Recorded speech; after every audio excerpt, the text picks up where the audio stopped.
IC, Bapak Ibu dosen, juga para mahasiswa. Ini saya serasa deg-degan nih gitu kan, serasa ujian terbuka nih, banyak pimpinan-pimpinan kampus. Pak Usep, terima kasih gitu kan ya.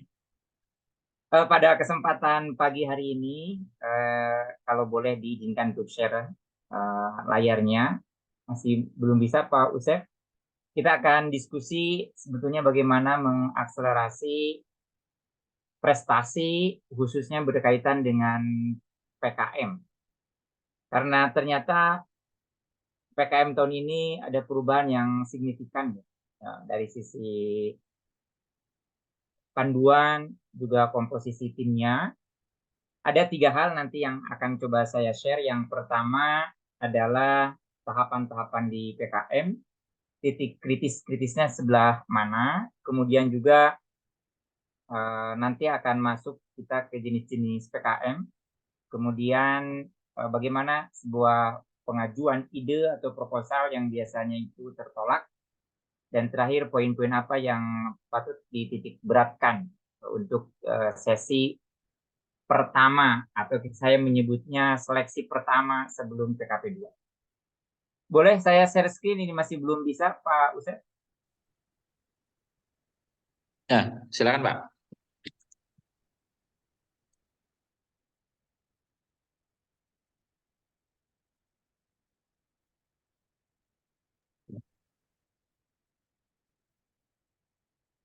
Sudah tampilkah? Sudah tampil Pak. Mungkin bisa di full screen Pak. Sudah full screen belum? Sudah Pak. Oke. Baik, tadi saya sudah diperkenalkan, nampaknya banyak juga nih kolega-kolega saya di Papuan ya. Kemarin ada Pak Prin, besti saya Pak Adit gitu kan ya. Saya tidak tahu masih atau enggak gitu kan ya, Pak Aditya dan juga yang lainnya. Dan saya sehari sekarang ada di SB IPB, Sekolah Bisnis, menjadi dosen. Kemudian di Pusat Prestasi Nasional, di Balai Pengembangan Talenta, membidangi di KBMI, kemudian juga di IKSI, Festival Inovasi Kewirausahaan.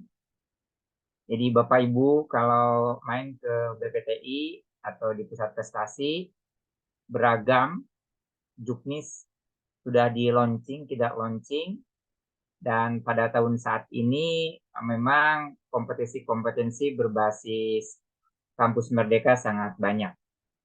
Dan inisiasi PKM, memang ini sebetulnya patut dielaborasi ya, karena ekosistem saat ini masuk ke dalam ekosistem kolaboratif, tidak lagi per universitas, sehingga nanti PIMNAS-nya ada kemungkinan dipisah, gitu kan ya, antara PIMNAS dengan award di PKM.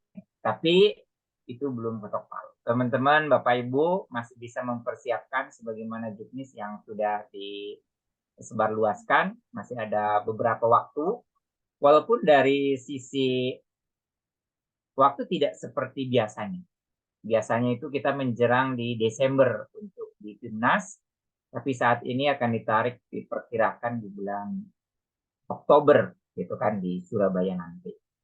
Tadi saya mengapresiasi bahwa sudah ada beberapa hal dari Unpad yang didanai, bahkan juga mungkin lolos, walaupun memang agak sulit gitu kan ya. Sulit kenapa? Karena sangat banyak. Bukan kualitas idenya, saya sangat yakin. Tapi banyak faktor yang menggagalkan. Sehingga kunci masuk dalam proses PKM, ini khususnya, adalah di penguatan ide. Jadi ide itu harus kuat. Dan kalau ibarat berlayar, idenya nggak kuat, kesananya agak sulit. Gitu. Karena kalau di PIMNAS itu ide udah semuanya bagus, sudah menjadi juara semua. Nah, ide ini harus ya nilainya itu kalau bisa di angka 7. 7, 7, 7, 7 semua. Nah, yang biasanya menggugurkan ide adalah proposal. Kalau proposal ini sudah masuk ke form.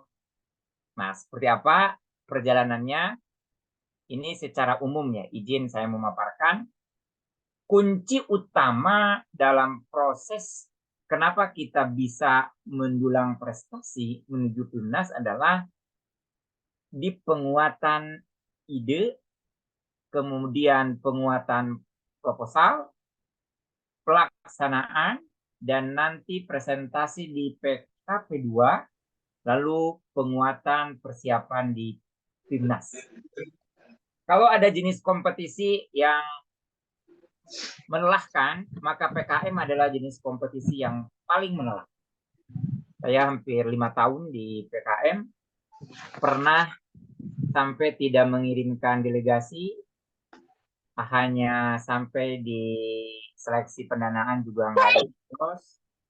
Pernah juga sampai pendanaan lalu mendapatkan medali perunggu, kemudian pernah menjadi emas, pernah memboyong Piala Adikarta ke IPB. Setelah 17 tahun kita puasa dari juara umum di PIMNAS. Pernah juga jenis PKM kewirausahaan sama sekali tidak mendapatkan medali. Ya artinya berbagai dinamikanya kayaknya sih sudah pernah dilalui untuk PKM gitu ya. Ini khususnya nanti kalau saya reviewer spesifiknya sebetulnya di PKM kewirausahaan gitu kan. Itu spesifik saya kalau di PKM. Nah, penguat 5 tahapan ini selalu ada titik kritisnya. Yang mana titik kritis tersebut biasanya berada di sepemahaman atau tidak antara tadi ada Satgas namanya, Satgas PKM, yang pertama. Yang kedua adalah dosen pembimbing. Yang ketiga mahasiswanya. Dan yang keempat adalah reviewer yang ditunjuk. Gitu. Pak Asep, kenapa proses keempat hal itu menjadi titik krusial? Ya, karena mahasiswa itu biasanya dia akan meniru dari kakak-kakak kelasnya. Dan kalau mentalitasnya meniru dari kakak kelasnya, itu saya 100% sulit untuk lolos. Karena juri-juri reviewer itu hafal betul, paham betul gitu. Karena tiap tahun itu terus, mana yang sudah, mana yang belum. Jadi stakeholder yang pertama adalah dari sisi Satgas. Kalau di sekolah bisnis namanya pusat prestasi, di tiap kampus beda-beda. Tapi yang membidangi hal tersebut. Nah, hal mahasiswa itu yang titik poin utama. Yang kedua adalah dosen pembimbing atau pendamping. Nah, dosen pendamping ini biasanya kalau memahami dari sisi substansi itu akan mengakselerasi prestasi mahasiswa. Tapi kalau dia itu pemahamannya setengah-setengah, kulo nih Pak Usep ya, maka akan menyesatkan. Bukan menyesatkan dalam arti kata jadi nggak gimana gitu, jadi keluar jalur. Karena tiap tahun itu pedoman itu berubah dan berubahnya kecil. Gitu, perubahannya itu kecil tapi selalu ada. Yang ketiga adalah dari sisi reviewernya. Reviewer ini akan mengawal terus dari awal. Nah, jadi saya menyarankan hal yang pertama adalah ada pemahaman persepsi tentang PKM 2024. Basisnya, pedomannya harus sama-sama membaca pedoman yang sudah dipublish. Kalau belum ada nanti saya kasih. Titik krusialnya di sebelah mana. Ini contoh ya. Titik krusial Pak Asep yang paling contoh. 1 orang sekarang hanya boleh 1 perlombaan kampus merdeka. Jadi kalau nanti dia ikut KBMI, kemudian ikut PKM, PKM-nya banyak, itu maka akan gugur semuanya. Harus dipilih mulai dari awal. Itu perubahan. Kalau dulu boleh aja, asal satu ketua, yang lainnya itu boleh anggota. Kalau dulu boleh. Kalau sekarang itu perubahan kecil, makanya diseleksinya di Satgas. Diseleksi yang mana. Oke. Jenisnya apa sih Pak bidang PKN? Ini masih yang lampau ya, tapi secara intinya ya. Kenapa penting pemahaman tentang bidang PKN? Yang pertama, kesalahan dalam menentukan rumah bidang PKM itu menjadi faktor tidak lolos ke tahap pendanaan. Ini mirip-mirip banget, mirip-mirip. Karakter yang paling umum misalnya. Kalau nanti mau berbicara soal riset eksakta, maka dia kegiatannya itu idenya adalah melakukan riset. Ya. Tapi kalau penerapan iptek ini memberi bantuan, gitu kan? Ini beda banget. Di bidang eksakta yang pertama kalau humaniora di bidang humaniora dan yang lainnya. Kalau KI karya inovatif itu menghasilkan karya yang fungsional, solutif. Nah, dilihat sebetulnya dari sini semuanya tentang riset. Tapi rumpun-rumpunnya berbeda. Di mana para reviewer bisa melihat dari judul. Itu dari judul udah kelihatan. Dari judul aja udah kelihatan. Ini kita bicara sadis-sadisannya. Saya misalnya jadi juri misalnya ya, atau reviewer gitu nasional. Itu kalau judul aja udah salah rumpun, itu ke dalamnya nggak pernah kita lihat betulnya. Apalagi kalau sudah di format, nggak pernah dilihat, langsung masukin tong sampah. Filosofinya begini, satu orang juri itu memeriksa tidak kurang dari 700. Makanya juri-juri tersebut dibekali oleh keyword-keyword yang biasa salah. Gitu. Nanti saya agak terangkan yang biasa salah itu apa misalnya. Dia jenisnya masuknya di PKM eksakta. Tapi judulnya itu misalnya gini. Saya kasih contoh memberikan gagasan karya fungsional inovatif.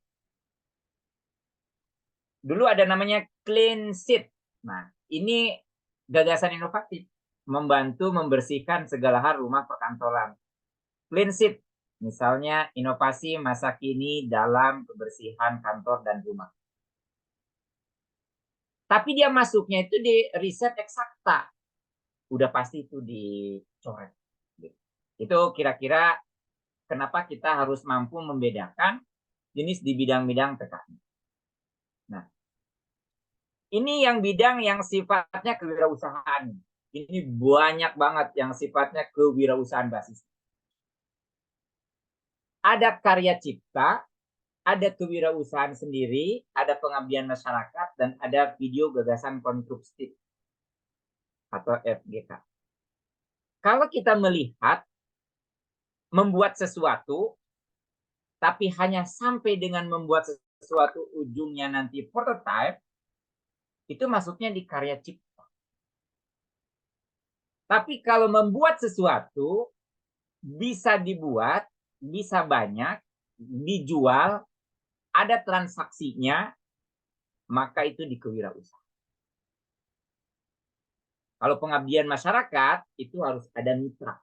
Dan biasanya mitranya yang non-profit. Gitu. Mitranya non-profit. Sekolah bisa, bukan mitra perusahaan, mitranya non-profit. Daleman-daleman dari keempat PKN ini basisnya kewirausahaan sebetulnya. Cuman sudut pandangnya berbeda. Nah, kayak PKM yang kemarin mendapat emas. Saya masih ingat dari mulai reviewer PKP 2 sampai dengan Timnas. Saya menjadi kita dari Sulawesi. Dia membuat batik khas kayak organ tubuh. Jadi sederhana, tempelannya kayak organ tubuh begitu kan. Itu mengangkat kearifan lokal dan itu juga berbasis dari adat atau adat itu turun-temurun ada. Batiknya mahal, satu pakaiannya 600.000 dan yang lain. Itu bisa masuk ke semua gagasan karya cipta, kewirausahaan, pengabdian masyarakat, apalagi video gagasan konstruktifnya itu dia bikin dari 3 dimensi dan hologram dan yang lain. Bisa semua. Kalau mau masuk di karya cipta, maka sampai dengan menghasilkan prototipe. Kewirausahaan harus dijual, harus bisa diproduksi. Ada ditandai dengan proses transaksi dan yang lain. Kalau pengabdian masyarakat, masyarakat adatnya yang diangkat. Gitu kan. Kalau gagasan konstruktif ke depan dalam rangka menguatkan, kemudian melestarikan budaya ini seperti apa. Nah, itu sudut pandang yang bikin rumpun menjadi sesuatu yang titik kritis. Nanti saya agak soroti sedikit tentang kewirausahaan untuk pendalam. Ini gagasan futuristik biasanya membuat tentang solusi atas masalah nasional.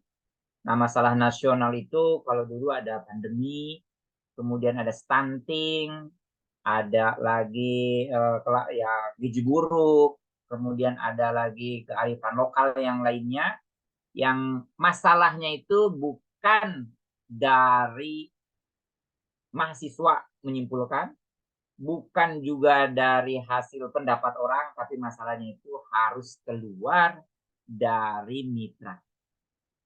Mitra kita yang mengungkapkan ada masalah. Bagaimana sebetulnya sebuah ide yang bagus? Ada istilahnya adalah ide biasa lalu dipoles menjadi luar biasa. Atau ide polos dipoles jadi sesuatu yang luar biasa. Yang pertama, idenya harus kreatif. Nah, apa indikator kreatif? Gampang lah, Pak Usep, Bapak Ibu sekalian. Ide itu belum ada di Google. Karena reviewer saya sendiri gitu kalau jadi juri, yang pertama kali adalah mengambil definisi produk. Definisi produk diambil, saya masukin ke Google. Itu kalau sudah ada, apalagi sudah ada yang bertransaksi di sana, kewirausahaan, brandnya sudah ada, maka nilainya langsung 2, maksimal juga 3, maksimal rata-rata 2. Kan nilai itu 1, 2, 3, 5, 6, 7 nilai.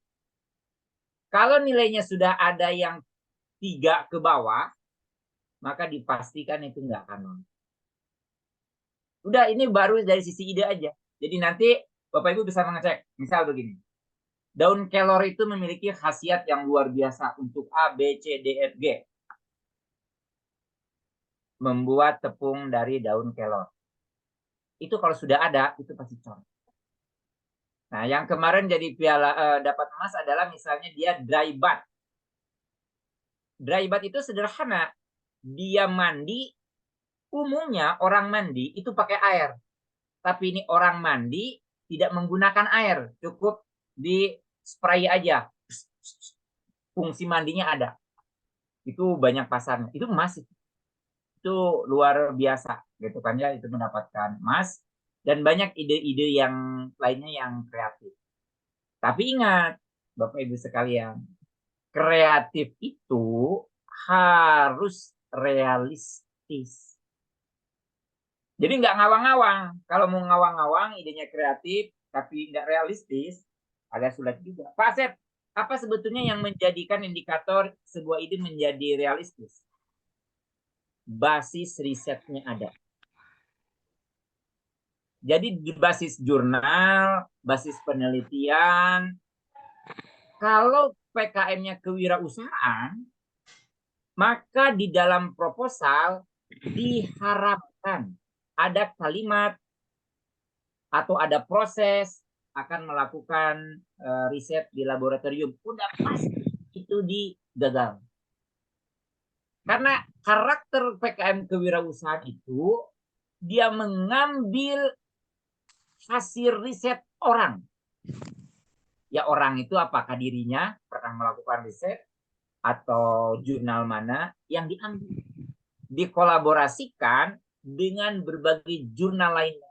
Sehingga ide yang kreatif itu realistis untuk dibuat.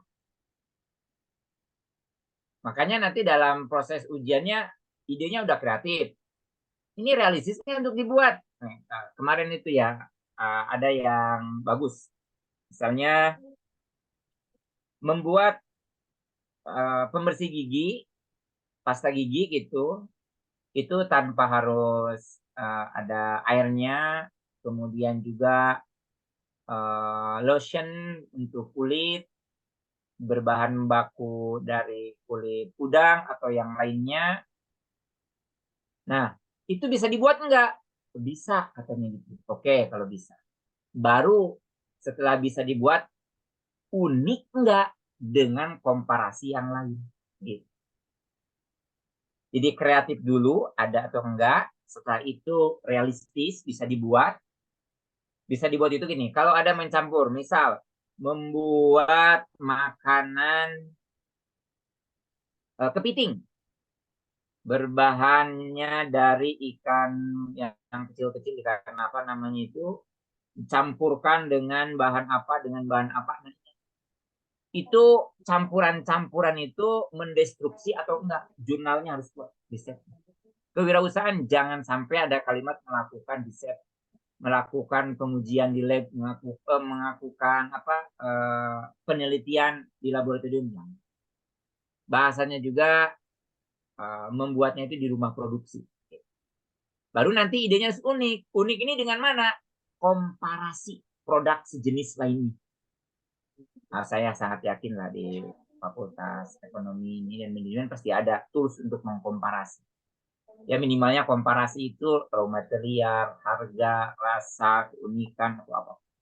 Dan ingat, ide unik ini tidak harus produk. Ini yang orang itu baru masih menyangka kalau yang namanya ide unik itu produk. Padahal ide unik itu bisa juga jasa. Tapi dia ini. Nah setelah idenya unik, Udah baru uang ada berapa? noble Tapi purpose. kita bisa bayar pakai itu transfer. Noble purpose ini bermanfaat. Kamu pesan Grab. Nah, tingkat kebermanfaatannya adalah dilihat dari seberapa banyak nanti yang beli, seberapa banyak yang kena dampak. Biasanya kalau mengangkat kearifan lokal itu luar biasa. Jadi bermanfaat, ada noble purpose-nya. Dan biasanya juri itu akan menanyakan why kamu mengangkat ide ini. Sebetulnya saya masih belum rela ya ketika yang batik itu dari Sulawesi itu dapat emas. Tapi saya terengah ketika mereka menjawab, kenapa kamu membuat batik harganya sudah mahal? Dia bilang begini, saya sudah pasti bangga dengan kearifan lokal batik khas dari tanah kelahiran kami. Dan kami memodifikasi dengan membuat batik khas organ-organ tubuh manusia. Untuk apa? Saya tidak hanya sekedar berjualan, tapi saya sedang memberikan value jangka panjang bagi masyarakat. Bukan hanya mendapatkan profit, tapi kami menyelamatkan anak-anak kami dari kelaparan, menyelamatkan anak-anak kami dari kebutaan pendidikan, karena mahal menurut komparasi harga, tetapi value yang kami share kepada mereka jauh lebih besar. Itu noble proposal luar biasa menyentuh banget gitu kan. Itu harus ada tuh kebermanfaatan. Manfaatnya jangan umum, jangan fungsi-fungsi yang sifatnya umum. Namanya juga noble purpose ya, apa namanya yang menyentuh. Kesimpulan dari sebuah ide memang mengangkat orisinilitas. Nah, orisinilitas ditandai biasanya dengan dokumen-dokumen. Apakah itu nanti ada hakiknya, apakah ada patennya, nah, dan yang lain. Itu kunci-kunci proses penguatan ide.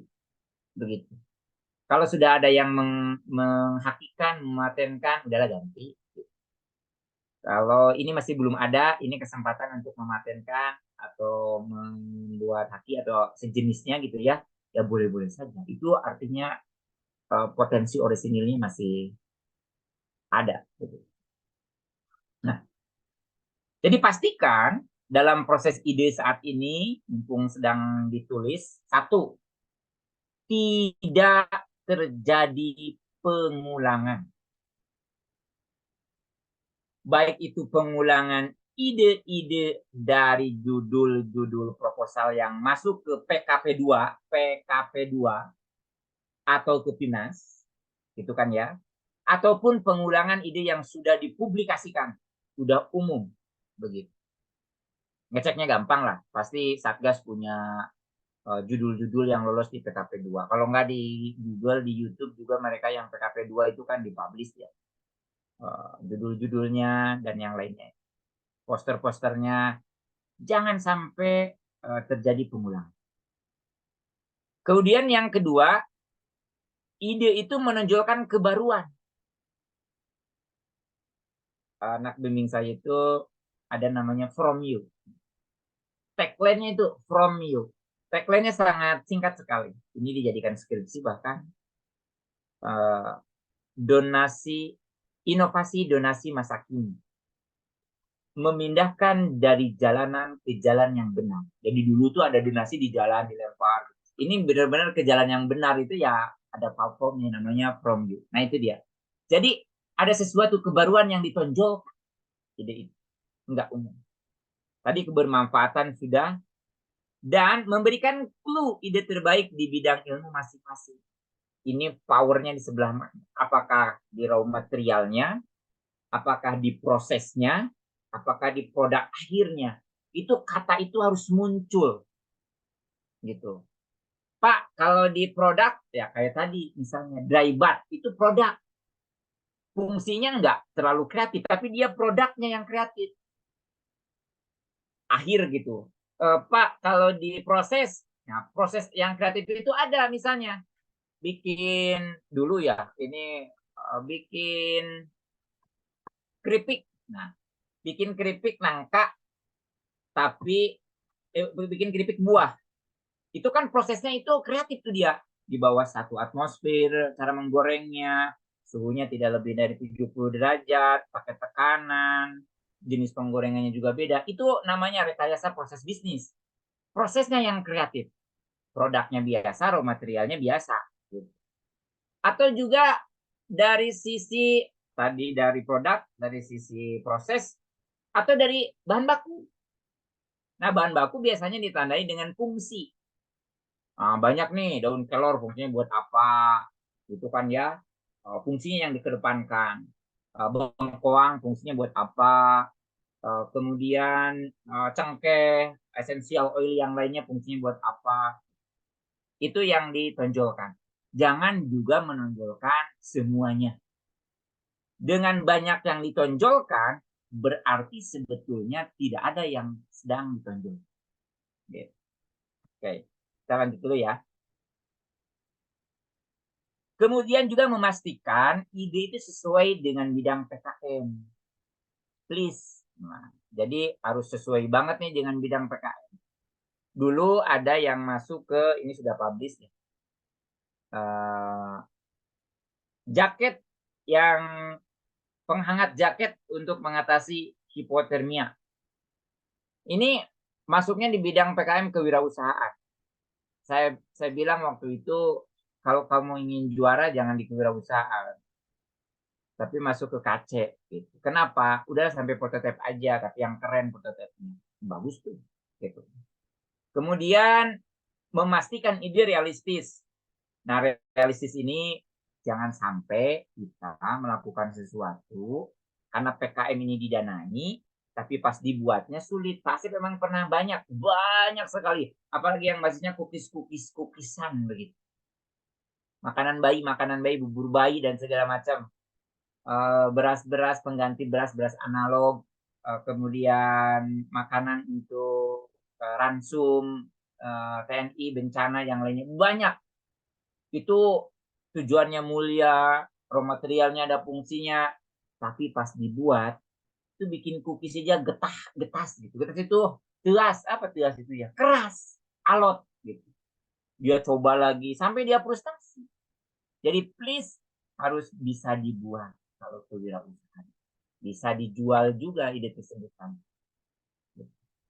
Jadi prinsip yang harus dipegang adalah semua ide bagus dan potensial.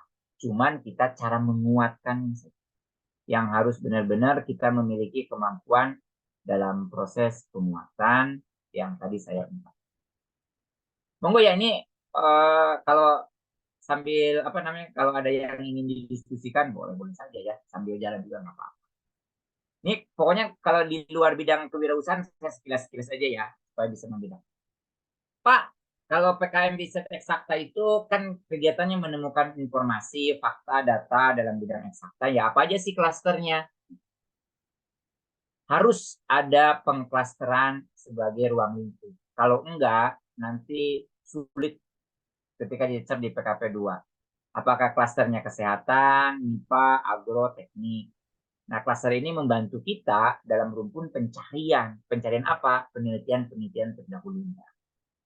Kalau humaniora, misalnya ini tentang sosial, riset humaniora, bidang ilmunya ada yang menitik beratkan kepada fenomena sosial, atau juga ada yang berfokus kepada dasar perilaku kehidupan di masyarakat. Banyak, apakah ekonomi, psikologi, sosial, pendidikan, karakter. Nah, akhirnya produk akhirnya adalah rekomendasi. Gitu. Kalau di karakteristik yang eksakta ya risetnya, penelitiannya. Tapi kalau humaniora ada rekomendasi sifat akhirnya, outputnya. Bagaimana dengan PM? Yang paling krusial di PM adalah dari mitra. Mitranya harus non-profit dan mendapatkan manfaat dari kegiatan. Persoalannya mitra non-profit itu kayak gimana Pak? Kalau mitranya itu UMKM, itu kan profit. Jadi kita meningkatkan penghasilan UMKM. Ya, nggak masuk. Ambil yang non-profit, bisa Karang Taruna, kemudian masyarakat adat, apa, dan yang lainnya. Kreativitas mahasiswa. Nah, kalau PKM penerapan IPTEK, kelompok masyarakat yang non-profit yang langsung mendapatkan manfaat, nah ini perlu dilihat. Yang akhirnya nanti itu bisa berupa hardware atau software solutif. Contoh yang paling adalah dalam proses kekeringan. Kekeringan dengan memanfaatkan apakah alur sungai, bagaimana caranya kekeringan bisa masuk ke daerah airnya gitu kan ya, atau juga listrik, atau juga sekarang ada internet mungkin, atau apapun yang di sana ada sentuhan teknologinya begitu, dan sifatnya diubah. Nah, ini dia PKM kewirausahaan. Apa sih Pak PKM kewirausahaan itu sendiri? Usaha produk IPTEK karya sendiri. Jadi karya kelompok. Jangan sampai begini. Bagus hasilnya tetapi keceplosan. Pak, ini sudah kita bahkan sudah bikin perusahaan, Pak. Perusahaannya kapan? Udah 8 bulan yang lalu. Nggak mungkin. Kegiatan berwirausahanya mahasiswa. Bukan dosen, bukan keluarga, gitu ya. Dibentuk ketika program atau ketika PKM ini berlangsung. Ya, idenya bolehlah dari mata kuliah apa. Tetapi selama proses PKM ini produk itu baru ada gitu. Bukan sudah ada sebelumnya. Kemudian juga keunikan dan kreativitas diutamakan. Gitu ya. Dibandingkan dengan nanti hasil penjualan. Basisnya keunikannya, kreativitasnya, dan harus dapat menembus pasar eksternal. Maksudnya apa Pak Asep? Ini saya sering mengalami seolah-olah mereka lakunya itu luar biasa, padahal yang beli dosennya, yang beli teman-temannya. Sampai laku ke Jepang, laku ke Eropa, padahal dibawa oleh temannya ke sana. Nah, itu gagal nanti di PKP 2 kalau ditanya. Jadi eksternal itu orang yang menerima manfaat yang tidak kita kenal, tetapi dia menyukai karena value dari sebuah produk yang dihasilkan. Ini karya cipta hampir mirip, tetapi dilihat dari sisi akhirnya itu fungsional, kemudian dia tidak meniru produk yang sudah ada. Walaupun belum harus ditandai dengan transaksional, gitu kan ya. Nah, kalau ini biaya produksi satu alat itu minimal di 10 juta. Kemudian skalanya skala penuh. Karya cipta mah mungkin yang bentuk prototipe ya. Kalau ini udah jadi, udah berbentuk karya gitu kan. Misalnya mesin padi, mesin pencacahan, pemilahan, apa namanya, kemarin itu ada yang bagus, kulang kaling, itu kan dipilah karena ada rentangnya. Nah, Pak, boleh nggak sih orang tuh banyak yang gagasannya futuristik, ini ahli-ahli menghalu, udah kesini aja Pak Usep. Mahasiswa yang ahli-ahli menghalu, ke depan mau ngapain, Indonesia emas mau ngapain, ya kesini aja. Kalau mau di FGK ini tentang IKN, ambil aja spot apa, gitu. IKN, kemudian pokoknya yang sekira-kira isunya lagi bagus, itu akan mendapatkan perhatian. Walaupun secara umum isu yang paling mendasar adalah di 17 SDGs. Boleh diambil tuh apakah persoalan kemiskinan, kelaparan, kesejahteraan, atau juga tata kelola, atau juga gender, boleh aja silakan. Dulu gender ya, pengelolaan janda, kampung janda, harus dibagaimanakan tuh ke depannya. Kemudian masuk ke mall misalnya, tata kelola mall yang sudah bergeser harus bagaimana.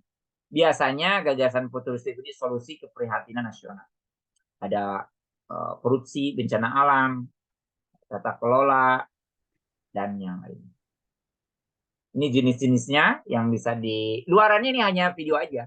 Dan ini nggak masuk ke PIMNAS kalau gagasan futuristik. Tapi nanti akan diapresiasi di PKP 2 dan juga di program award lain. Oke.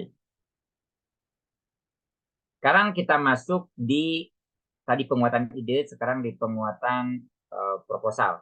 Atau sampai sini dulu, boleh monggo. Kalau ada hal yang ingin ditanyakan atau hal yang ingin disampaikan, disilakan. Tentang ide dulu aja. Monggo, silakan. Baik, terima kasih Pak Dr. Asep. Dipersilakan pada Bapak Ibu dosen ataupun mahasiswa yang ingin bertanya.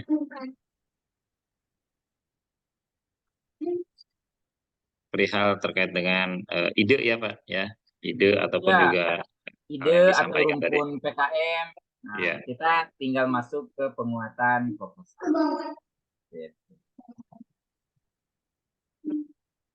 Oke, sambil menunggu ya, saya masuk sepertinya belum ada ya Pak. Memang kalau pembekalan PKM itu pusing, Mas Usep. Pusingnya itu karena tipis-tipis rumpunnya, gitu.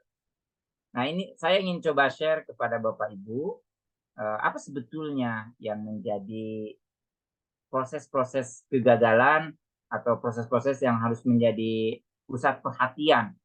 Ini saya udah beberapa kali ikut PKM tapi rasanya gagal terus. Kalau nggak gagal ya gimana begitu kan? Ya. Ada Saya itu hal-hal Pak. yang Saya Pak belum lolos nih pendanaan. nggak apa-apa. Namanya juga lagi proses gitu kan ya. Ya. Biasanya ya proses itu akan dilalui seiring dan sejalan. Jurinya juga kadang-kadang beda-beda Pak Usep. Jadi kalau jurinya beda-beda, beda-beda juga nanti caranya, beda-beda juga perlakuannya dan yang lainnya. Nah, sebentar, saya coba share screen tentang penguatan di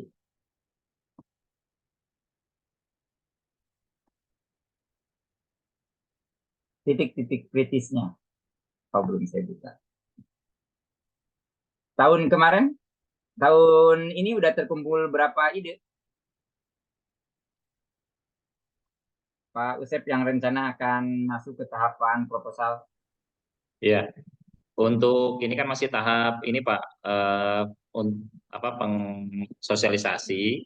Ada beberapa memang yang sudah dihimpun. Ini eh, ada 60-an baru ini Pak ya, dari 3 fakultas tadi kan, tadi pagi sudah dilakukan sosialisasi juga Pak. Itu ada 80-an yang sudah, ada 60 proposal yang memang sudah siap. Nah, mungkin nanti di FEB juga bisa bertambah lagi Pak. Tapi yang jelas di Universitas Pakuan tahun lalu itu kita di angka 200 Pak. Apa Kak? Angka 200, 198 Pak. Kurang lebih 200. Udah lumayan Kak, mau ngapain Kak? Iya. Zoom. Oke, kita lanjutkan tentang proposal. Jadi penilaian proposal di PKM 2024 itu di tahap 1 itu 1 orang penilainya nanti, lolos atau tidak. Nah, lolos atau tidak, proposal ini bukan lagi nyorotin soal ide, tapi format. Itu harus jeromis. Begitu. Jadi jangan sampai ada format-format yang sifatnya itu tidak patuh.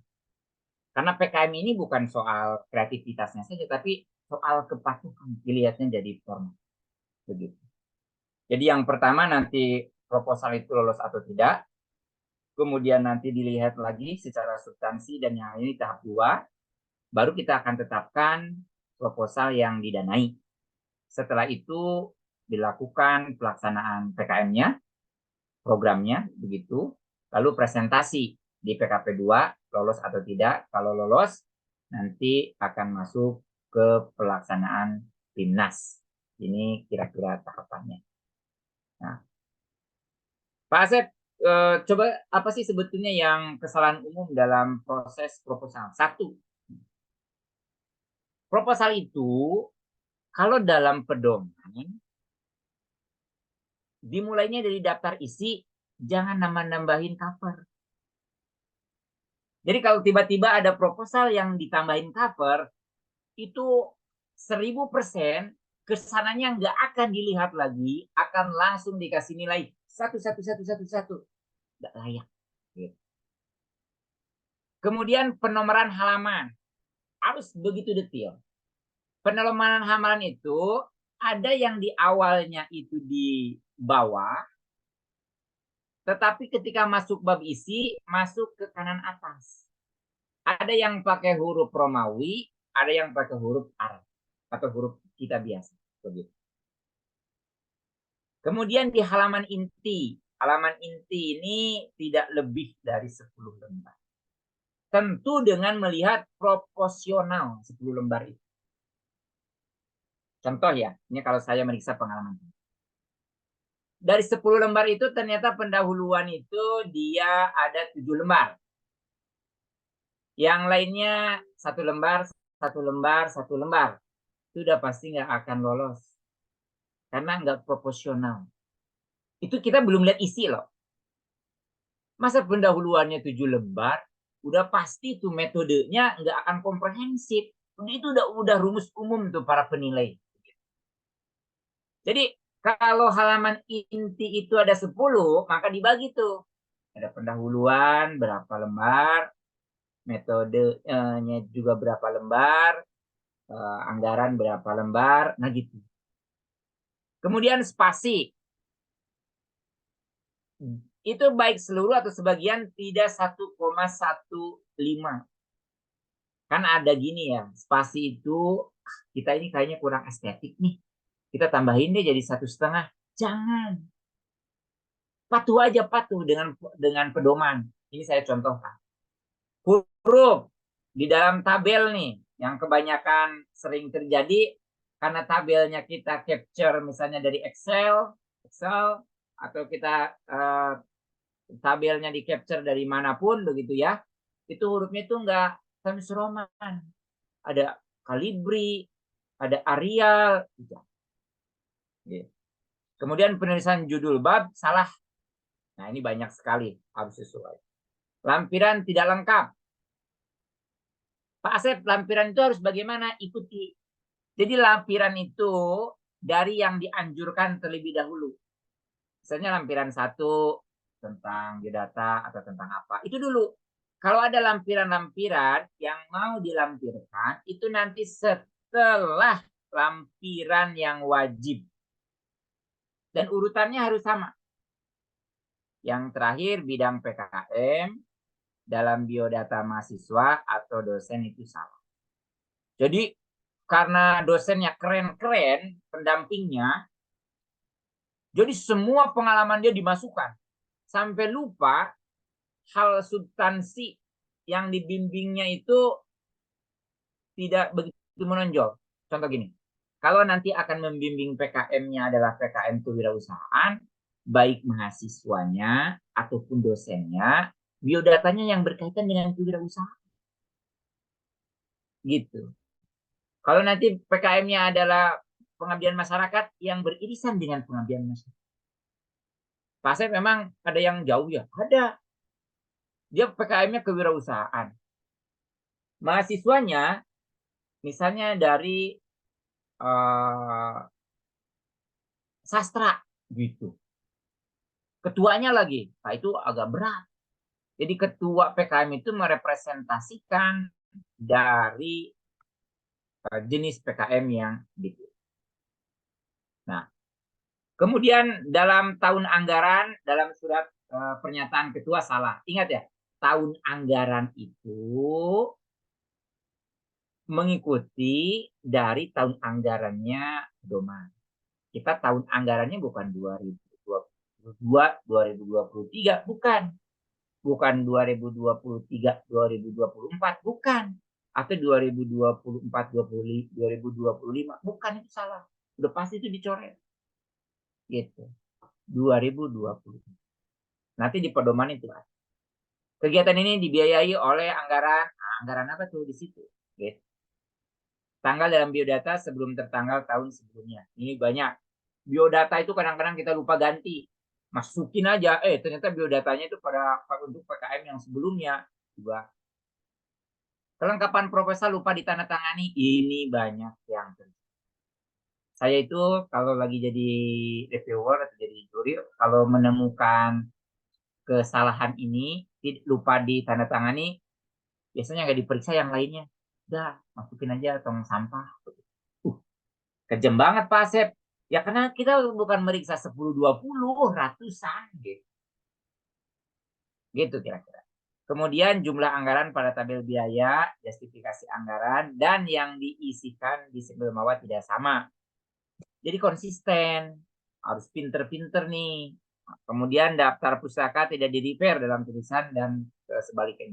Di tinjauan pustaka ada, tapi di daftar pustaka enggak.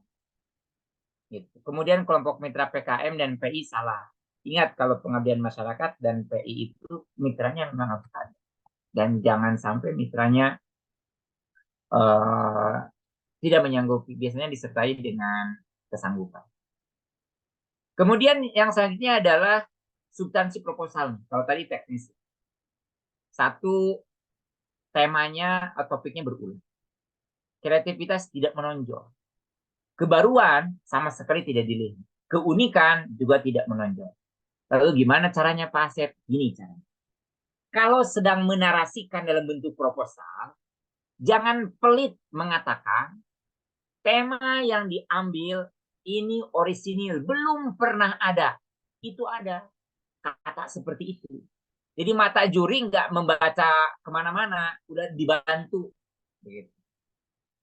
Kemudian dilihat kebaruan dari program kreativitas mahasiswa bidang kewirausahaan adalah apa digait dan ditulis. Jangan disuruh juri mencari, cari aja tuh di dalam 4 lembar itu kreativitasnya kebaruannya. Itu bikin juri kurang nyaman. Begitu. Keunikan, tulis uniknya, misalnya produknya apa ya, misalnya Unpak, uniknya Pakpres. Pakpres produk berbahan baku apa dengan keunikan apa-apa. Ini sudah dibandingkan menurut analisis deskriptif gimana, menurut analisis komparasi gimana, gitu ditulis. Nah, ini yang pembagian space atau kita menyebutnya profesional per bab. Metode itu harus rinci. Metode itu jangan ada di kepala, tapi harus ada di tulisan. Gimana caranya Pak Asep memvalidasi metode itu bagus atau enggak? Mohon dibaca oleh orang yang enggak pernah ikut PKM-PKM-an. Kan suka ada ya, mahasiswa yang kupu-kupu kuliah, apa namanya? Kuliah pulang. Sini, buat takdir nih, mie ayam. Tapi tolong nih, baca metodenya. Buat apa sih, lo? Baca aja dulu. Setelah itu gue mau tanya, ngerti enggak? Kalau dia ngerti, paham, bagus. Jadi metode itu jangan menganggap orang yang baca semuanya hebat. Kok bisa begitu Pak Asep ya gini ya? Saya itu pernah jadi juri kompetisi juga. Itu juri-juri itu nggak sehebat-hebat banget juga. Juri itu hebat di bidangnya. Juri itu hebat di saya misalnya. Saya S1-nya di Teknologi Industri Pertanian, TIN. S2-nya di manajemen bisnis. S3 di manajemen doktor manajemen bisnis. Karena saya basisnya TIN, Teknologi Industri Pertanian, jadi kalau ada proposal yang berbahan baku apapun tentang pertanian, saya sudah pasti akan mengatakan baik, buruk, betul atau salah. Apalagi dia sudah mengatakan mengambil ekstrak dari daun kelor. Ini ekstrak atau pengecilan ukuran. Nah, itu kan beda. Ekstrak dari singkong, ini ekstrak atau tepung. Itu metode itu jelas gitu. Karena cara mengekstrak dan cara membuat tepung itu beda banget gitu. Kemudian tidak memenuhi pedoman. Jadi intinya memang semuanya teman-teman itu ya harus baca pedoman begitu. Oke, cara mahasiswa memulai PKM. Ini kayak bagi yang belum. 1, please, idenya harus kreatif. Karena ini program kreativitas mahasiswa. Saya mengingatkan sekali lagi, ide yang kreatif itu minimalnya tidak ada di Google. Gitu ya. Tidak ada, kalau yang kewirausahaan itu belum dijual belikan. Gitu ya. Harus benar, Pak, atau kalau gitu susah. Ya namanya juga kompetisi. Gitu. Tapi semakin teman-teman mencari, terus mencari, pasti akan ketemu keunikan. Perlu perenungan kadang-kadang. Kemudian menetapkan bidang PKM yang sesuai. Jangan memaksakan mau tetap di kewirausahaan kalau produknya tidak memungkinkan untuk dijual atau tidak memungkinkan untuk dibuat. Jangan. Karena percuma. Idenya sekeren apapun, tapi kalau nggak bisa dibuat, jangan memaksakan diri. Jadi tidak ada ide yang jelek. Yang ada ide yang salah kamar. Nah, ini Bapak Ibu dosen nanti yang harus melihat. Mencari partner dan membentuk tim. Begini, jangan sampai kawan-kawan kita satu prodi. Jangan. Jangan sampai kawan-kawan kita satu angkatan. Jangan. Yang bagus beda prodi, beda angkatan. Karena nanti secara sistem itu langsung akan menilai ini. Pak Asep apakah memiliki pengalaman pahit? Ya, tahun kemarin di Bandung. Saya punya program mahasiswa, karena itu dari mata kuliah, udah hampir 1 tahun idenya, lalu kita uji, luar biasa. Idenya tidak ada juri yang mengatakan jelek, buruk, idenya luar biasa. Dia membuat biopelet dari limbah sawit. Dari sisi proses membuat, udah ada. Nilai kalorinya sudah bagus. Dari sisi ngejual, udah laku sampai diekspor. Ya iyalah, kita kawal terus-terusan. Tapi tahu nggak, ketika PIMNAS yang ditanya, yang paling menyesalkan adalah, kok ini kalian dari satu departemen bisnis semua? Saya mau nanya nih, Kalau ada permintaan custom, misalnya tukang sate sama buat tukang apa lagi, misalnya tukang sate yang perlu arang lagi, misalnya buat PLN kalau besar atau untuk industri, gimana cara menentukan perbedaan kalorinya?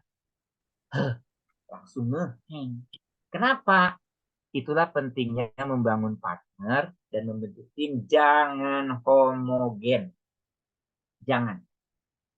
Yang batik yang jadi juaranya medali emas itu, dia ada dari kedokteran, ada dari seni, ada dari komunikasi, ada dari bisnisnya, ada dari sosial apa pokoknya tentang adat-adat lah.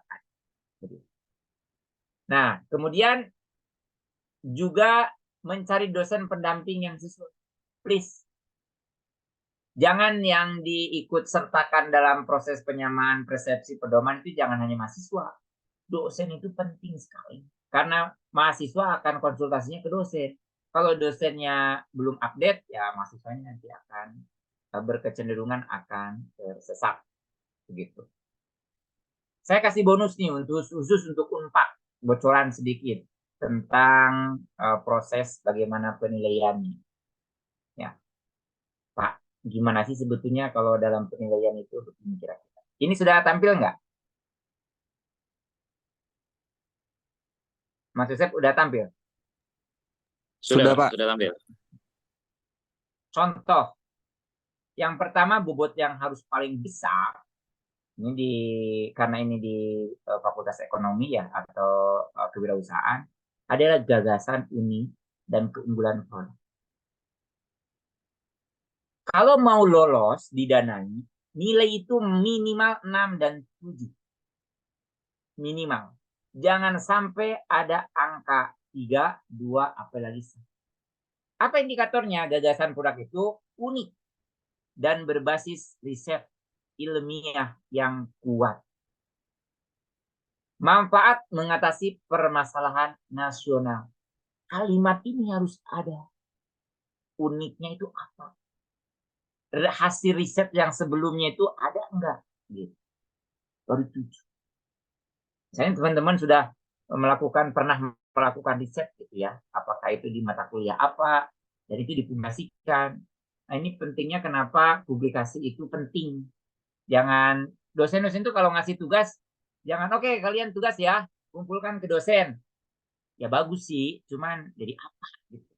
Kalau ngasih tugas itu sekali, jangan terlalu sering, tapi sekali aja, tapi dipublikasikan. Biar apa? Itu bisa menjadi basis dasar. Gitu. Basis dasar ketika kita perlu sesuatu. Gitu. Nah, penting banget. Ada kalau unik, tetapi tidak disertai citasi atau riset ilmiah, nilainya 5. Jadi kalau sudah ada nilai 5, itu nggak nyampe ke angka 570. Dia mentok di 500. Bisa sih, cuman yang lainnya harus bagus.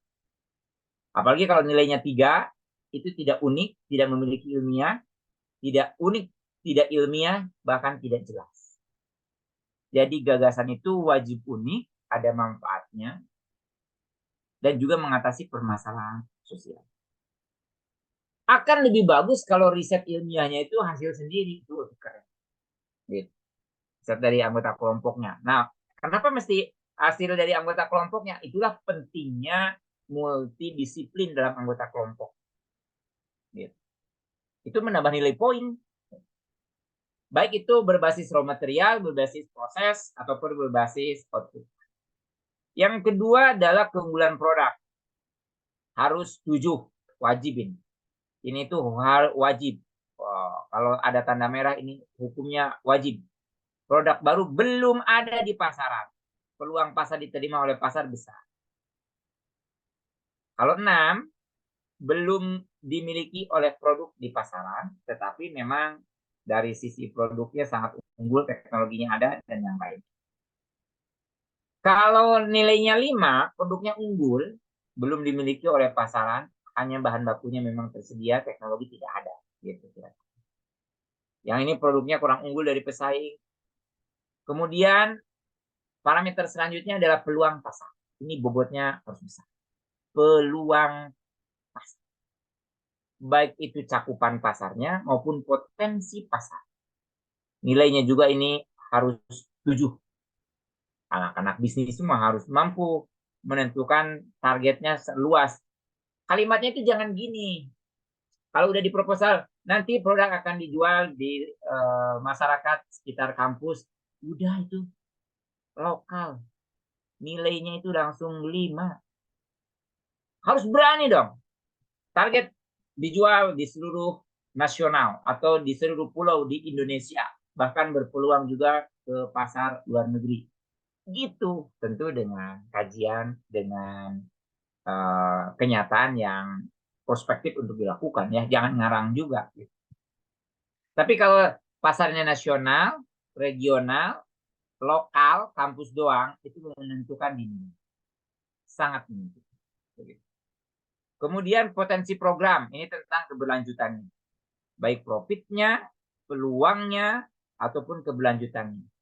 Profit itu harus positif, menguntungkan. Kemudian menampilkan cash flow untuk anggarannya. Kesininya sampai dengan ada profitnya itu yang tidak jelas, tidak menampilkan. Kemudian peluang terrealisasi, potensi keberlanjutan usaha, bahkan ini ada poin walaupun 5 nilainya, presentasinya, tapi ini mempengaruhi tentang komposisi keberagaman ilmu. Tuh.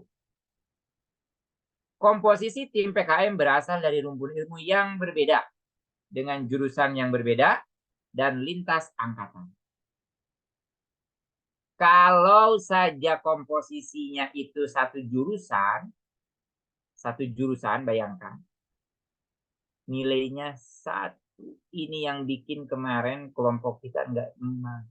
Ada satu kelompok yang nggak masuk ini. Padahal yang lainnya semuanya sudah 7 semuanya. Cuman dari sini. Kita kehilangan parameter dari sisi personalian. Waktu oke lah, ini nilainya, kalau ini gampang. Ini agak berat nih. Bagaimana mengkolaborasikannya? Kalau tujuannya dapat emas, tujuannya didanai, ini harus ditunjang dari awal. Berat Pak Asep, ya nggak apa-apa kita berat-berat di awal daripada ngapain capek-capek, udah kebayang nggak akan berperspektif.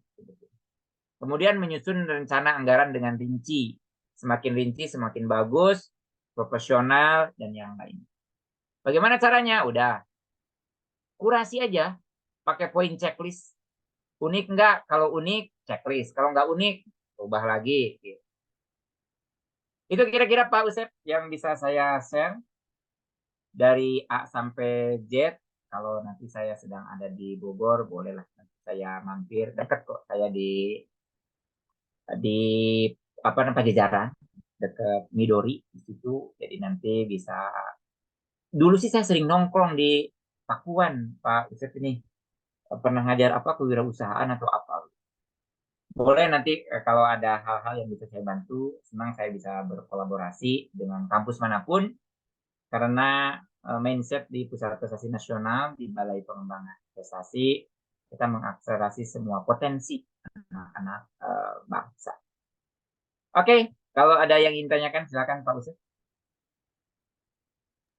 Baik, terima kasih Pak Dr. Asep yang telah menyampaikan materinya yang tentu membuat kita semakin tercerahkan terkait dengan kegiatan di program kreativitas mahasiswa ini. Tadi beberapa poin ada penekanan yang kemudian harus ditampilkan ya di proposal kita. Tentu bahwa selain apa ya template ataupun juga administratif ataupun juga tapi ketika substansi maka itu juga menjadi harus kuat ya substansinya ya. Tadi bahkan untuk di riset saja itu tidak hanya penelitian dasar tapi dia sudah masuk ke dalam penelitian masuk ke penelitian terapan untuk diarahkan ke sana. Artinya memang ini betul-betul ide yang kemudian harus kuat agar napasnya panjang sampai ke PIMNAS begitu ya Pak Dr. Asep ya.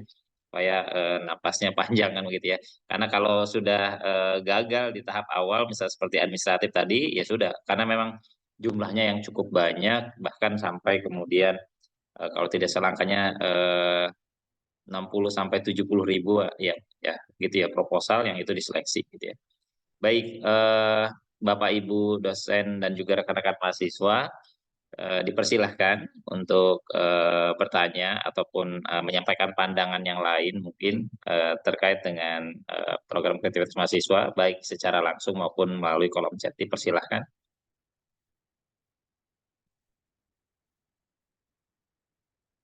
Silakan. Sementara di kolom chat belum ada. Ada hal yang ditanyakan? Silakan. Namun sebelum itu saya ingatkan kembali. Izin tanya Pak Usep, Oh ya, mungkin mengingatkan kembali, mungkin ada pandangan ya tadi ya, yang menjadi tantangan buat kita adalah ini kan PKM, P2MW, PPK Ormawa berjalan bersama ya.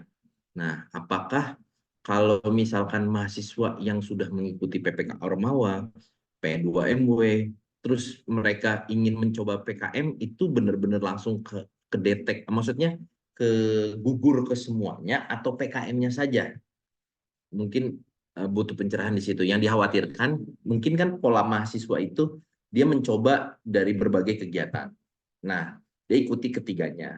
Nah, di dalam perjalanan ternyata PKM misalkan P2MW tidak lolos, PPK Ormawa dia tidak lolos, ternyata di PKM lolos. Apakah itu menjadi kendala atau memang strict dari awal tidak boleh mendaftar yang lain, hanya fokus concern di PKM? Mungkin itu sih kalau dari saya ingin bertanya. Gugur, Pak. Gugur yang mana itu, Pak? Waduh. Gugur semuanya. Oh. Jadi karena basisnya sistem, saran saya dari kampus sudah memilih ya, mana yang mau ke perlombaan mana. Tapi sekarang Jadi, masih dalam, ya. Iya, gimana Pak Asyik? Jadi saran saya karena ini kan mau dihitung itu orang per orang, anak per anak. Jadi dipilih mahasiswa mana yang mau di kompetisi apa yang sesuai. Contoh, kalau ada mahasiswa yang udah berjalan bisnisnya, itu jangan di PKM, tapi di KBMI, misalnya begitu. Apalagi kalau dia kental dengan analisis finansial, teknologi, dan yang lainnya. Jadi di Satgas, mungkin namanya Satgas Prestasi di Unpad, dipilih. Ini anak yang cocok untuk PKM. Ini yang cocok untuk karakteristik KBMI. Ini P2MW dan yang lain. Gitu. Walaupun dalam tanda kutip ya, belum saklek sih. Jadi Pak Budi belum saklek. Tapi secara umum filosofinya itu ke depan satu anak ditonjolkan akan di kompetensi apa. Kenapa sih basisnya seperti itu begini? Ini dari beberapa temuan untuk proses apresiasi. Ya kalau nggak menang sih nggak masalah. Tapi kalau menang dan karyanya ada irisan, itu sebetulnya Pak. Dari di internal, di kami di BPTI-nya yang agak pusing juga. Ini kok anak ini juara di sini. Jenis yang dianggapnya itu ya masih sama dengan yang ini juara juga. Kan satu akun tuh masih hadiahnya. Itu kira-kira. Jadi sarannya diseleksi dari kampus, mulai cocoknya kemana nih, gitu. Dengan karakteristik. Kalau anaknya sudah punya bisnis dan dia sudah monetisasinya bagus, 6 bulan udah oke, itu masukin di level KBMI. Saya juga pernah Pak, saya mengeluarkan anak bimbing saya di PKM Kewirausahaan. Gak usah dilanjutin. Kamu ikutnya dulu ada namanya di KBMI waktu itu di Malang. Namanya Kukli. Karena kalau di PKM nggak akan dapat emas. Kok bisa Pak Asep? Kukli itu sederhana. Dia membuat roti berbahan baku dari tepung singkong yang anti gluten. Itu kalau di PKM Kewirausahaan itu idenya kurang begitu dalam tanda kutip ya, kurang begitu dihargai karena sudah banyak. Tapi kalau di KBMI itu karena prosesnya itu sudah berjalan usahanya, itu waktu itu di kami ada kuliah namanya kreativitas inovasi bisnis.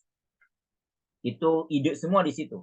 Bagaimana mendulang ide, inovasi bisnis, dan mahasiswa mulai di situ. Lalu ada instrumen pengambilan keputusan bisnis, diuji di sana sampai bisnisnya udah running. Akhirnya saya keluarkan, jangan ikut di PKM, tapi ikut. Benar. Dia medali emas justru di KBMI itu. Itu kira-kira Pak Usep mungkin. Tapi kalau untuk di internal, kan jadi raw materialnya dari mahasiswa. Kalau untuk di internal nggak apa-apa, mahasiswa boleh deh 1 atau lebih ikut. Nanti diseleksi di Unpad. Jadi sebelum ke seleksi nasional, seleksi dulu di Unpad. Gitu. Nah untuk ke nasionalnya nanti pilih yang kira-kira sudah berwarna hijau. Gitu. Yang kuning-kuning nggak usah, apalagi yang merah. Nah yang kuning dan yang merah itu nanti kasihin ke jenis kompetisi lain. Kan kampus dituntut untuk IKU ya, IKU prestasi baik nasional, internasional. Jadi jangan semua sumber daya PKM semua, sampai kita lupa bahwa IKU PKM itu tidak lebih baik dari IKU-IKU yang lain juga. Gitu. Jadi strategi kampus lah. Ini Pak Usep tentunya, Pak Saskes yang paling khatam di hal ini. Itu mungkin Pak Usep, monggo ada yang lainnya dari mahasiswa atau dari Bapak Ibu dosen? Ya, mangga dipersilakan dari Bapak Ibu dosen ataupun juga dari mahasiswa dipersilakan. Artinya memang sambil sembari menunggu Pak ya, berarti artinya memang harus satu Pak ya, ketika memang itu mewakili universitas gitu ya. Misalnya satu orang ya memang harus satu kompetisi dan satu skema begitu Pak ya. Ya, jadi saran saya sih demikian. Tapi kalau ada yang maksa, dosen pembimbingnya maksa atau mahasiswanya maksa mau beberapa ya nggak apa-apa juga Pak Usep, nggak jangan ditampilkan juga kan, karena belum sesakot itu.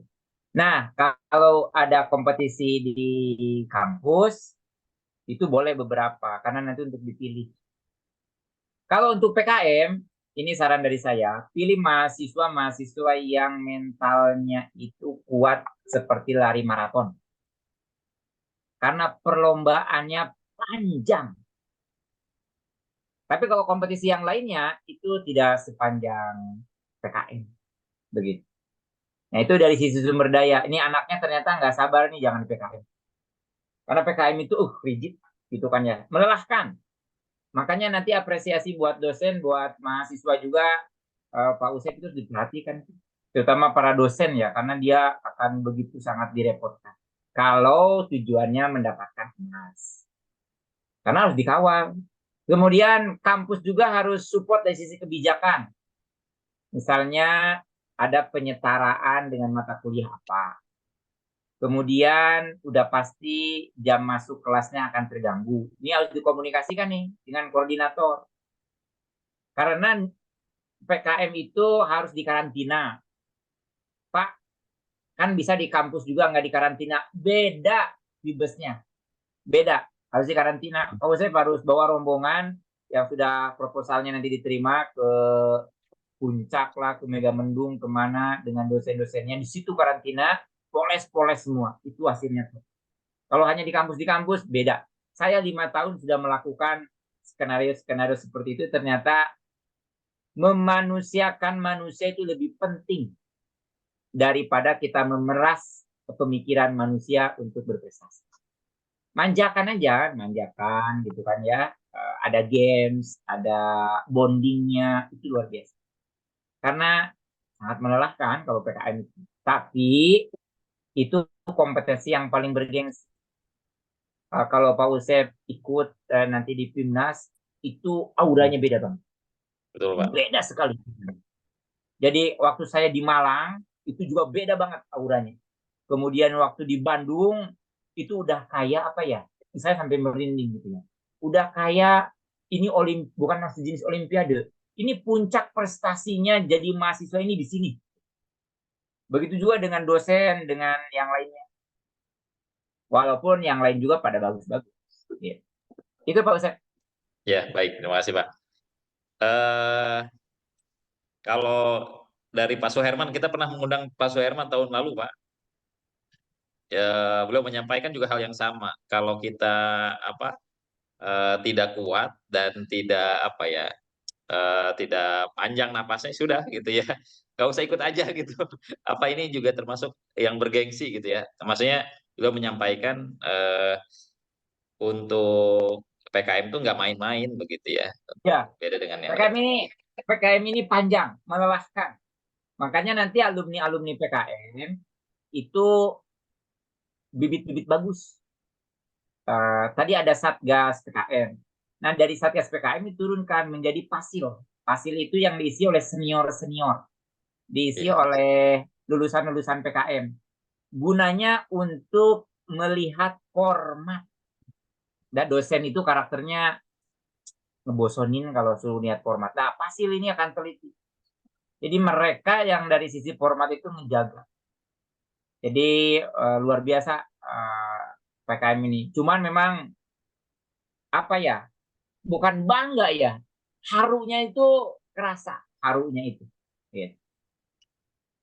PKM yang tahun kemarin itu menurut kita waktu Timnas ya, itu luar biasa sekali dibanding dengan tahun sebelumnya adalah Unhas.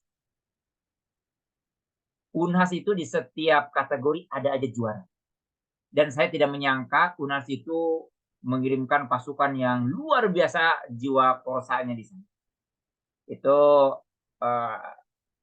kampus-kampus yang dulu sempat oke-oke hampir tenggelam juga gitu kan. Artinya Unpad Bogor gitu kan. Bogor itu kalau di sana baru IPB aja. Unpad siapa tahu ya bisa juga nanti mengibarkan beberapa bendera di panggung Timnas. Ya, Monggo, baik. ada yang lain? Ya, silakan. Dari Pak Eka mungkin, Pak? Atau dari Pak Sumardi?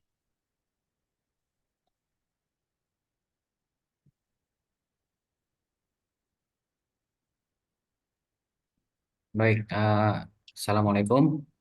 Salah. Ya, ingin bertanya Pak Asep bahwa Ya. kita punya gagasan bahwa kita mau mengangkat untuk kearifan lokal. Ya. Kearifan lokal di mana pengembangan dari Deswita itu sangat dibutuhkan untuk menunjang perekonomian masyarakat desa, gitu. Ya, itu kira-kira bisa masuk di jenis apa itu, Pak?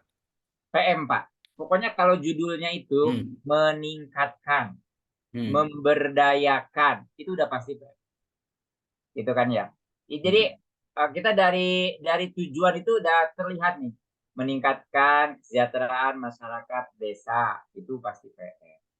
Memberdayakan kearifan masyarakat adat, udah pasti PM. Nah, kalau mau masuk di PI, itu yang dikedepankan bukan peningkatan, memberdayakan, tapi yang dikedepankan itu pasti produk akhirnya, programnya apa. Jawa Barat itu ada yang ngasih misalnya Sabisa, nah itu PI, gitu. Itu PI. Jadi nanti kalau di PM kuncinya harus ada kata kerjanya apa. Yang kedua ada kata programnya, mesejahterakan, meningkatkan, itu programnya. Lalu ada mitranya. Nah, mitranya spesifik. Jangan masyarakat desa. Itu sulit untuk diterima. Ya. Langsung aja meningkatkan kesejahteraan apa nih? Komunitas kah? Atau apa gitu kan ya yang non-profit. Itu Pak Eka kira-kira. Oke, baik-baik Pak. Ya. Kita sih lagi observasi ke 5 desa nih Pak. Nanti mereka akan melihat apa yang bisa diangkat dari ke-5 desa itu. Ya, bagus. Berarti sudah melakukan pergerakan ke 5 desa. Dari desa itu ambil mitranya. Jangan nama desanya, Pak. Tapi mitra di desa itu apa? Nah, mitra itu kalau dia berbadan hukum,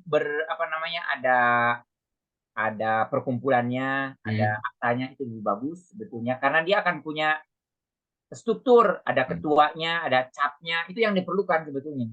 Gitu kan ya? Baik. Nah, kemudian nanti di proposal itu jangan mengungkapkan permasalahan menurut mahasiswa. Tapi permasalahan itu berdasarkan hasil Kebutuhan mereka ya. diskusi. Ya, permasalahannya itu muncul dari mereka. Iya. Gitu. Si mahasiswa hanya ngerangkum aja. Walaupun mungkin pada faktanya mahasiswa memantik. Memantik itu ini bukan. Ya, yang ini bukan Pak kira-kira masalahnya. Yang ini bukan. Itu boleh memantik. Tapi jangan banyak yang di PM gagal itu gara-gara terlalu keren mahasiswanya. Jadi persoalan di masyarakat kampung adat Bogor adalah kurang melek teknologi. Langsung ditanya gini pas PKP 2. Itu teknologi yang perlu itu kamu atau masyarakat? Kayak di Baduy. Kan nggak perlu masyarakat ada teknologi. Ya gitu ya. Jadi nanti munculnya harus dari masyarakatnya. Tapi masyarakatnya apa? Nah ini harus tuh. Oke, baik, terima kasih Pak. Siap Pak Eka, hatur nuhun. Baik, terima kasih Pak Eka.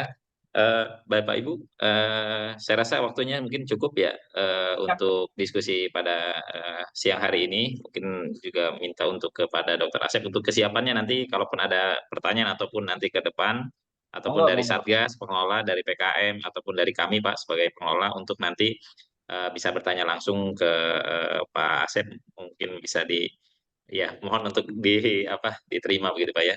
Ataupun juga nanti terkait dengan arahan atau bimbingannya. Baik,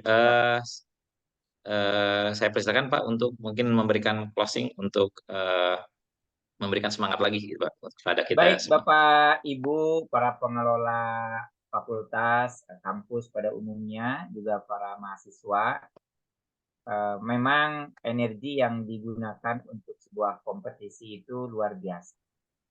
Tetapi ada hal yang lebih luar biasa daripada itu, kita sedang menorehkan prasasti kebaikan. Tanpa tujuan kita menorehkan prasasti kebaikan, kita hanya sekedar melakukan. Saya memiliki filosof 3 hal. Yang pertama, saya itu akan mati. Dan 3 hal itu yang akan dibawa. 1 adalah amal. Makanya kenapa saya menggeluti di bidang kewirausahaan, biar punya bisnis sendiri, kaya, raya, beramal, bentuknya uang atau yang lain. Yang kedua, punya anak yang soleh didoakan oleh anak yang soleh.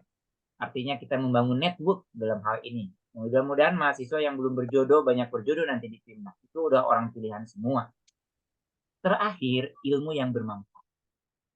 Kenapa saya mau mengisi acara beragam di beberapa kampus tentang prestasi? Mudah-mudahan kalau mereka berprestasi menjadi seseorang, ilmunya bermanfaat. Dan 2 periode saya di Senayan, di DPR RI, mungkin saja banyak hal-hal subhat yang saya lakukan. Mudah-mudahan ini pencapaian kepada Bapak Ibu. Kita jadi dosen, ya semua orang bisa jadi dosen. Tapi tidak semua orang bisa membimbing PKM dan memberikan sebuah kesempatan kepada mahasiswa untuk menaikkan prasastinya, ilmunya bermanfaat. Yuk tuai amal supaya yang berwirausaha jadi usahanya, makin kaya raya hatinya. Kemudian yang kedua, mudah-mudahan networknya itu menjadi jodoh, gitu kan ya, bagi para mahasiswa banyak itu yang berjodoh dari hasil PKM. Yang ketiga, ya mudah-mudahan ilmu kita bermanfaat. Tanpa itu semua, kita akan merasa diringankan. Assalamualaikum warahmatullahi wabarakatuh. Waalaikumsalam warahmatullahi wabarakatuh. Baik, terima kasih Pak Dr. Asep. Selanjutnya, sebagai ucapan terima kasih dari kami Pak, mohon izin untuk Ibu Retno menyerahkan sertifikat atau piagam penghargaan sebagai narasumber kepada Bapak Dr. Asep. Pada Bu Retno dipersilakan.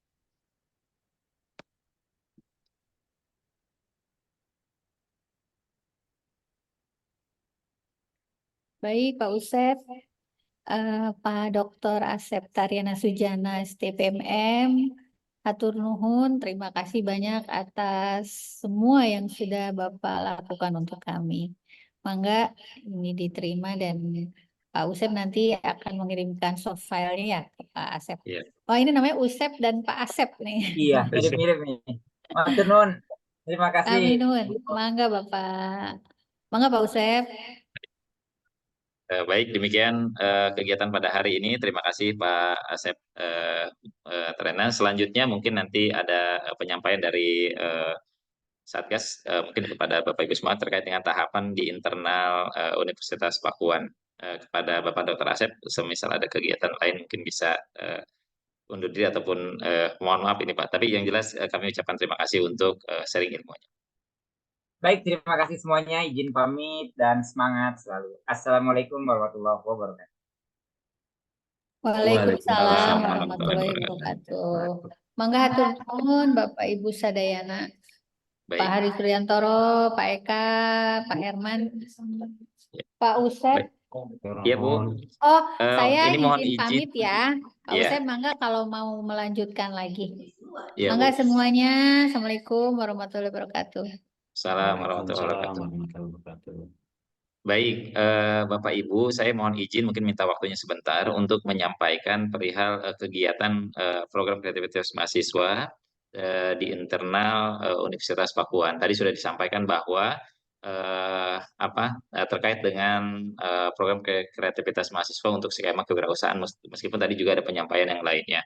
Nah, nanti Bapak Ibu semuanya ini untuk kegiatan di PKM di internal, di sini kan sudah dilaksanakan seleksi itu di tanggal 6 dan tanggal 7 hari ini ya, dibagi 2 sesi.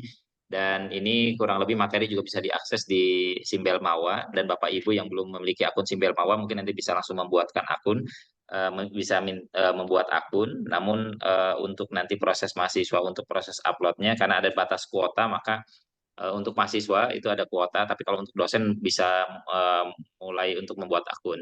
Tapi untuk mahasiswa nanti sesuai dengan yang dinyatakan lolos secara internal. Nah, kita di klaster ketiga, Bapak Ibu semuanya dan rekan-rekan mahasiswa di 120, yang sebelumnya 150, kita maksimal di tingkat universitas itu 120 proposal untuk 8 bidang atau PKM pendanaan dan PKM insentif 15 dan 15 ini tidak bertambah ataupun tidak berkurang. Tapi poinnya adalah di 120 ini artinya ada kemungkinan juga dilaksanakan seleksi internal sehingga nanti proposal yang kemudian dibuat itu diharapkan tadi sesuai dengan masukan dan saran dari para reviewer ataupun juga nanti akan kami memberikan informasi lebih lanjut. Ini tadi beberapa hal yang penting disampaikan juga. Ini ada di panduan terkait dengan kriteria keilmuan, apakah dia harus multidisiplin ataupun dia harus satu bidang atau sesuai dengan bidang ilmu dari masing-masing skema. Nah, ini maksimal untuk anggarannya 6 juta sampai 10 juta. Ini tidak boleh kurang atau bahkan juga tidak boleh lebih. Jadi bisa boleh 10 juta atau boleh 6 juta ataupun boleh di antara range itu. Untuk PT maksimal 2 juta, kemudian untuk pihak lain tidak diwajibkan. Ini kemudian selanjutnya karakteristik bidang PKM 2024 ini juga mohon diperhatikan nanti untuk baik itu penulisannya di paduan PKM RE. Kalau tahun lalu itu ada perbedaannya di penulisan latar belakang. Berbeda dengan di 2022 itu adalah rumusan masalah. Artinya hanya beda di situ. Jadi diikuti semua template apa yang ada di kalimatnya. Misalnya jangan sampai kemudian Bapak Ibu menuliskan pendahuluan, tapi sebenarnya yang ditulis itu adalah misalnya penulisannya seharusnya adalah latar belakang. Itu yang di panduan itu ditulisnya latar belakang. Itu sudah termasuk itu pun sudah dianulir seperti itu. Atau misalnya pendahuluan sudah betul tapi ditulisnya di bawahnya rumusan masalah padahal di panduan misalnya tulisannya adalah latar belakang, itu pun juga dianulir. Nanti kami coba untuk coba untuk berusaha untuk mendapatkan template sesuai dengan skema-skema ini sehingga nanti bisa mempermudah dan dibagi sehingga rekan-rekan dosen ataupun rekan-rekan mahasiswa hanya menginputkan apa yang kemudian perlu diisi. Berikutnya lagi, ini timeline untuk di Universitas Pakuan. Kami memberi waktu untuk seleksi proposal tingkat fakultas itu 8 sampai 16 Februari. Meskipun nanti mungkin ada perubahan di sini ataupun nanti kita lihat kondisinya seperti apa. Kemudian kami di sini melakukan pendampingan dan penyusunan proposal PKM per skema. Artinya proposal yang sudah terkumpul di fakultas nanti akan kami lakukan pendampingan per skema. data tadi sebenarnya yang di-share itu adalah informasi untuk nanti pendampingan per skema yang akan dilakukan. Baik itu nanti bukan fakultas tapi per skema yang dilakukan pendampingan, kesesuaian template ataupun juga substansi dan seterusnya. Kemudian selanjutnya akan dilakukan seleksi proposal tingkat universitas, dan ini coba untuk melibatkan reviewer dari eksternal untuk nanti melakukan seleksi proposal. Artinya ini sudah tingkat substansi, sehingga ini di tingkat universitas itu ada minim untuk kesalahan-kesalahan dari administrasi itu sendiri. Kemudian selanjutnya ada pengumuman di tingkat universitas, dan dari sini pun sudah bisa di-upload ataupun juga diperbaiki, dan ini mungkin catatannya adalah yang minor. Di sini kita memberi waktu kurang lebih 7 hari lebih ya, 7 hari, 1 pekan untuk proses uploading. Dan ini akan dilakukan uploading secara bersama di tempat ya, nanti kami akan menyediakan satu ruangan ataupun tempat tertentu untuk nanti proses uploading. Dan ini juga sifatnya opsional. Kalaupun misalnya ada uploading masing-masing fakultas mengelola sendiri, ya dipersilahkan, tapi kami coba untuk nanti melakukan uploading bersama di range-nya di tanggal 23 sampai 1 Maret ini. Nah, sebagai informasi pula kepada Bapak Ibu semuanya, bahwa data yang tahun lalu itu yang banyak itu di PKMK, itu kewirausahaan sebanyak 23, dan PKM RE atau riset eksakta 30. Dan juga selanjutnya diikuti dengan riset sosial humaniora. Namun dari 30 ini saya belum mengolah datanya apakah itu juga ada yang beririsan dengan RSH, khawatir tadi yang salah kamar tadi, sehingga jadi banyak yang dinyatakan tidak lolos. Nah, ini juga perlu dilakukan lagi peninjauan apakah memang betul-betul di riset eksakta ataupun ada yang lainnya begitu. Kemudian kalau lihat lagi, tapi saya tidak menampilkan datanya, dilihat lagi persaingan itu beratnya di PKMK dan BKM RE sebenarnya untuk di tingkat nasional. Jadi mungkin bisa nanti mencoba di PKM yang lain yang itu masih memiliki peluang. Namun untuk nanti mendapatkan medali atau juara di PKMK dan PKM RE inilah yang kemudian cukup banyak kategorinya.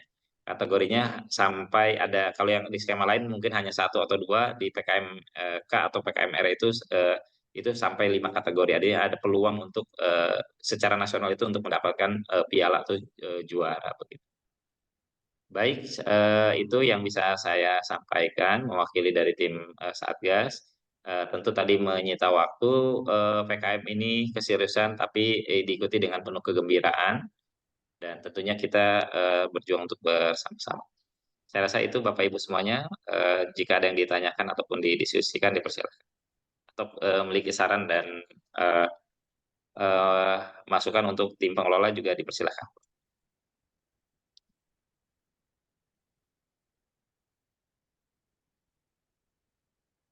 Baik, nanti untuk materi saya akan share di grup PKM dan juga informasi-informasi lainnya.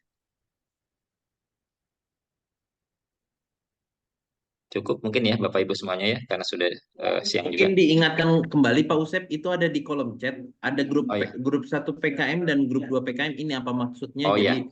teman-teman bisa. Maksudnya kemarin tahun lalu itu kita kan buat satu grup, ternyata ya, masuk itu ke 2 grup. Jadi itu hanya maksudnya itu kalau PKM 1 sudah cukup, kemudian masuk ke grup yang kedua begitu ya.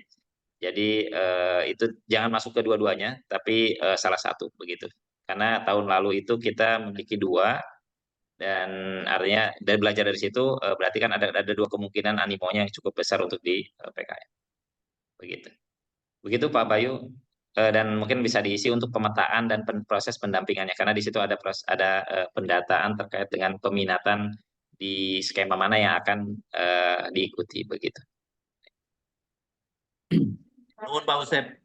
Ya, baik, terima kasih. Saya rasa cukup mungkin Bapak Ibu semuanya ya.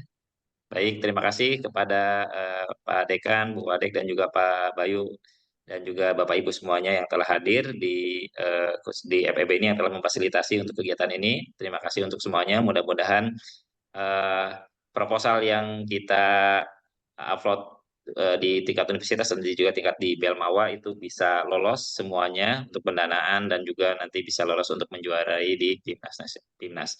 Selain Timnas nanti ada PKM Award. Nah, mungkin itu juga bisa kita juga bisa terlibat untuk ada bendera Unpad berkibar. Selama ini kan di P2ME dan PPK Ormawa yang sudah berkibar. Mudah-mudahan di skema kompetisi ini juga bisa berkibar di tingkat nasional. Baik, demikian saya rasa itu yang bisa saya sampaikan. Mohon kerjasamanya untuk semuanya.